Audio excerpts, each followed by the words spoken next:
What's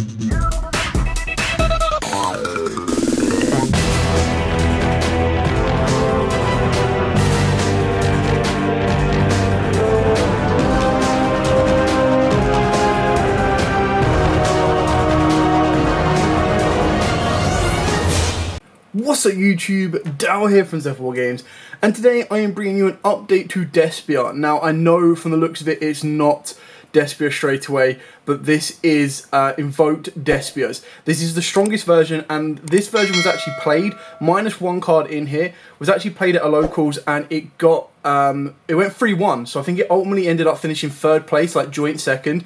Did incredibly well, and I've been doing some test stands and playing around with this particular version, so massive shout out to Kyron who kind of put this list together. Me and him have worked together on it and kind of made some tweaks and changes, and it's actually worked out really well. I'll take you through the entire list and explain some of the tech choices that I've gone with on this particular version and why I've done so, and then some alternative options for the more expensive cards should you have access to them.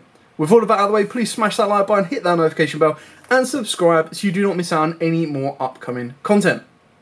So, we start off with, of course, triple Alistair the Invoker. This is, like, you don't need to rely on it as much, but this is just the very basic, in a fusion deck, when you have access to an engine as powerful as this, which is basically just a one card, recurs resources, gives you a give or take an Omni Negate, and on top of that, the fusion spell then protects, or the field spell then protects all of your Despia fusions, because off the back of that, every time you try to use Branded in red or anything like that, your opponent can't respond, and then they can't negate them. So, for now, until we get the Albaz structure deck, in my opinion, Alistair is just so good in fusion decks, it's unreal.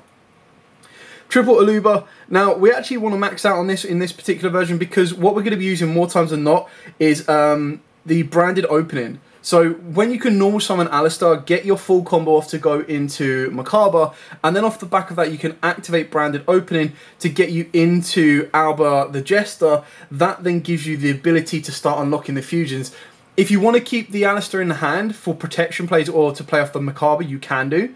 If you don't, then Alba searches you out the field spell, you activate the field spell, and then off the back of that straight away, just from Branded Opening plus the random discard, and then an Alistair, you have the ability of going Macabre plus Kaliga.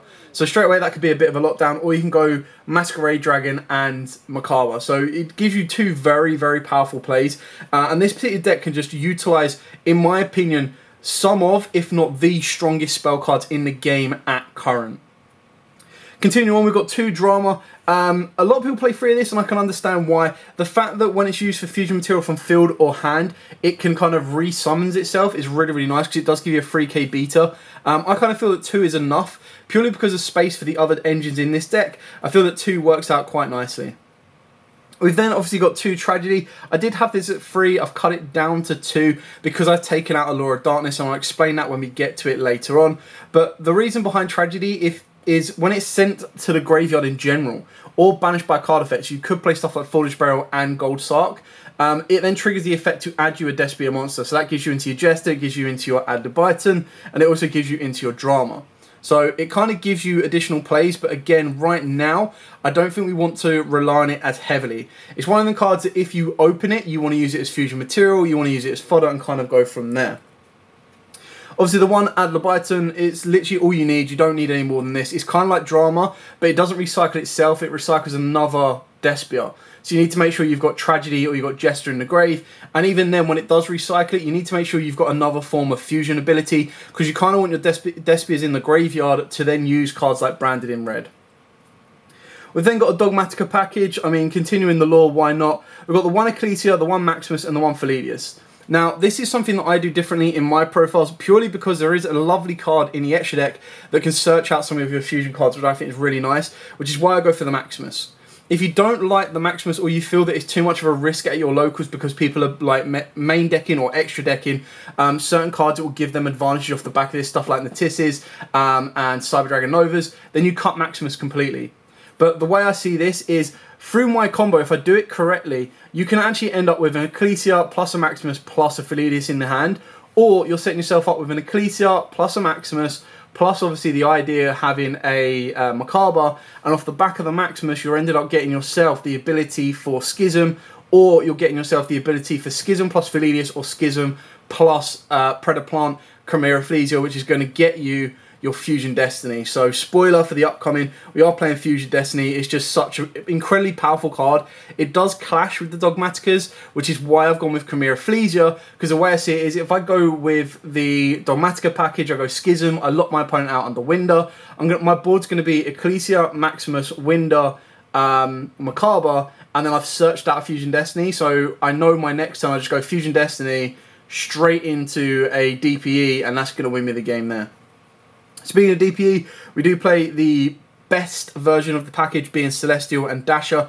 If you don't have Dasher, it can be a Plasma. The idea behind this, which can actually be kind of nice, apart from the fact of your Invoked, is you can summon out any of your Despias off the back of this if you draw them for turn. So it's very kind of nice to get that ability there. But the other thing behind that is Celestial. So if you clear your hand out, you can banish Celestial from the grave and draw 2 during the next turn. So really cool.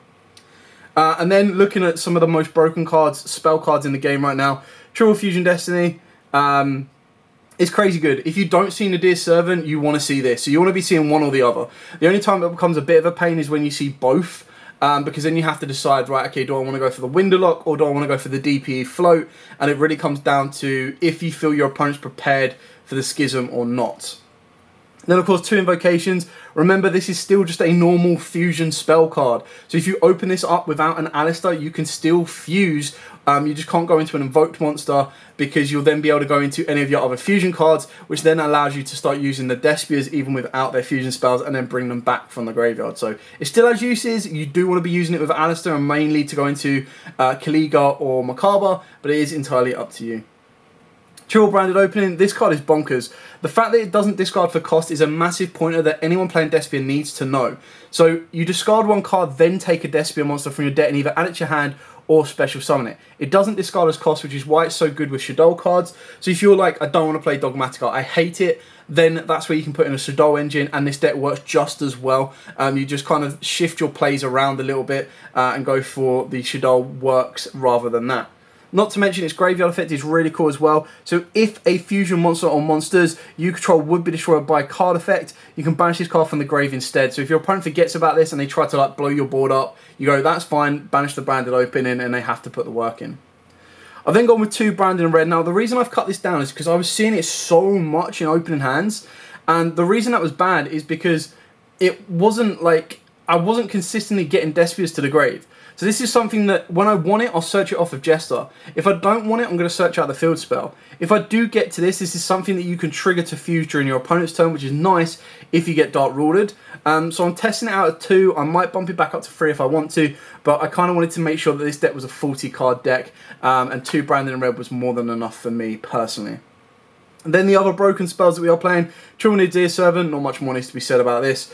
And then for the field spells, we've got Triple Magical Meltdown, alongside 1 Despia Theatre and the 1 Terraforming. Now obviously the idea is your Terraforming can pretty much pseudo for either of these. You want to get to your Meltdown, get into your Alistair combo, that then protects all of your future combos coming up, and then off of the back of that, when you get into Aloba, you go into Despia Theatre, and then that produces you another fusion summon. Not to mention its protection effect, but its protection effect is going to be a little bit more specific because you're not always going to leave a non-fusion fairy on the board.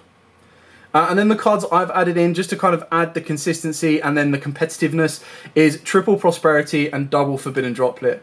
Now, I'll show you in the extra deck what I'm taking out when I banish off of Prosperity.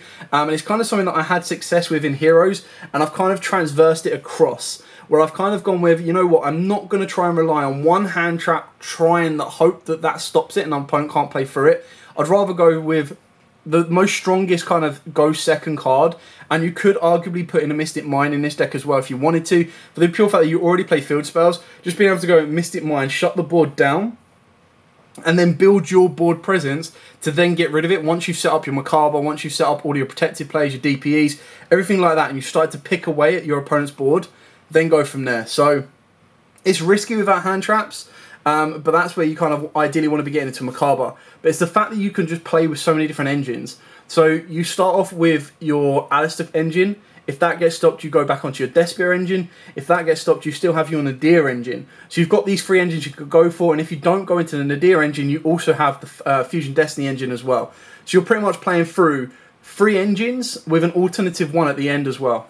And then the final card is the one Schism because, I mean, this card's stupid right now. Being able to, basically any deck that plays Nadir Servant to window during your opponent's turn is absolutely mad. And it's kind of a card that I wish I'd put on my suspected or prospected ban list for the pure fact that not so much Schism, but more so, like, you need to... Winder's just stupid. Like, if you're able to back Winder up, and the fact you can do it off of a trap, so even if your opponent opens up a Dark Ruler, they've got to hold that Dark Ruler back until you commit to the Winder, which is just absolutely bonkers. Okay, so now on to the extra deck. We'll start off with the one Link monster that we're playing, and that is the one Artemis. Just a very simple Alistar into Artemis gives you that light monster that you need. Speaking of which, let's have a look at the Invoked monsters. We are playing double Macabre alongside a single copy of Agedes and Kaliga. Now, you're just playing so many. You're playing 14 fusion monsters that Agedes is just crazy good. The only card you don't want to be banishing from the graveyard is going to be your Masquerade Dragon because it can summon itself back, and your DPE, because as soon as you do that, you're not going to be able to recycle it unless it's in the graveyard by other means. But the fact is, you can combo off so much with Kaliga. If you don't like Kaliga, you can take it out for a Purgatrio, but then you're waiting for your opponent to put a fire in the grave. And I just think you've got so much control and aggression in these 4 cards, it's mad. Continuing on to the Shadows, we are playing, of course, the one App Cologne, the one Construct, and, of course, the one Winder. So obviously the reason behind Construct is that you need that ability to ditch the Schism off of App Cologne and then ditch the Construct off of Maximus to then add back the Schism, which means you're not really discarding any of your hand advantage, which is really, really nice. Winder is Winder and App Cologne gives you to Schism. Then for the other cards that you want to be sending off your Nadir Servant as well, you got the one Titaniclad and the one Chimera Flesia. The Titaniclad, you're only ever going to really send it if you haven't got access to Ecclesia, and you're going to want to special summon it, and the only time you wouldn't have access to Ecclesia is going to be if you've already, like, if you want to go Nadir Servant for your Maximus instead. Very specific, so it's very rare that you do it that way, but the idea is that you're going to be wanting to send this off of the back of your Maximus, and this will give you a search of a Philidius, so your board will be Ecclesia, Maximus, and then you'd have a Philidius in hand. And the only reason you'd send this over the Chimera Flesia is if you already have a Fusion Destiny in the hand. If you don't, you're going to send your Chimera Flesia, because then during the next standby phase, you can add yourself a Fusion Destiny from the deck to the hand. So not only is your end board with from 2 cards going to be like a Macabre, a Maximus, a Ecclesia plus a Winder, but you're then going to add a DPE to that to finish the game off. Speaking of DPE, we do play the one Phoenix Enforcer, shocker, is what it is. And then of course for the Despias, we've got the 2 Quinteris and the 2 Masquerade Dragons. Now, when you are looking at playing Pot of Prosperity, the card you're probably going to banish is you're definitely going to banish one of the Quinterises, you're going to banish one of the Macabres, and then either the Agedes or the Agedes or the Kaliga. If you've already got access to a light monster, you might banish the Artemis, but the chances are you won't. You could then, if you don't plan to use the full combo, get rid of your Chimera Flesia or your Titaniclad, and then you've got kind of places to move around with on that one. If you're not expecting a long grind game and you don't feel you can access both of these in one go, then you'd banish one of these as well, because the idea is that the Masquerade Dragon is just going to be there to burn your opponent out, whether it be in time or whether it be for pretty much anything. It can put in a lot of work. If you don't have access to DP and you want to take the entire engine out, you can go for First of the Dark Lords. Off the back of that as well, if you wanted to cut any of these cards and you're like, I really like First of the Dark Lords, you can cut a Quinteris and you can put a First of the Dark Lords in as well. Just for those odd times when you do get the free fairies, but it can be quite specific. So now I'm going to show you or outline kind of the combo plays that you can do with this deck. And just for the sake of showing you like what this deck can do, now I know this isn't going to be Despia related. This is just generic fusion related. But if you start adding stuff to the hand, like you start adding additional stuff. So Nadir Servant on its own gives you a Winderlock, plus it gives you a Fusion Destiny search your next turn. If you add an Alistar, this on top of that then adds you the ability of getting into a Macabre or a Kaliga, depending on where you want to go. If you were to then add, and what you need is ideally Branded Opening with a way of like any card to ditch to the graveyard. So let's go with an Adler Byton, absolutely fine. By adding this on top, rather than, you'd still get your Macabre, But rather than having your negate in the hand then and there, you actually end up setting yourself up with a Masquerade Dragon as well. So like the more you get in the hand, the more you can produce. But it's just so crazy how you've got all these one-card combos that give you so much. So literally you've got 3 of the most powerful one-card combos in your deck. And it's absolutely mad just by going off of Nadir, Alistair, and then of course Fusion Destiny. Like, just being able to have access to the one-card combos, which is absolutely mad. And everything can be followed up. So you start with Alistair, and then you go one of these two. It's just crazy. So I'm going to show you the very, very basic one-card combo. You should know this by now. But you activate Nadir Servant. Nadir Servant will send App Cologne. App Cologne will then add you the Schism. And this one you don't even need to worry about a discard as well. So add you the Schism, and then obviously off the Nadir Servant you will add yourself an Ecclesia. Now the idea is that off the back of the Alistair you would already have a monster special summon from the extra zone, so you can just special summon this, but we're not even going to worry about that. App Cologne is going to send you the Schism. You're then going to normal summon down your Ecclesia. Ecclesia's effect will trigger to then let you special or add the Maximus from the deck to the hand.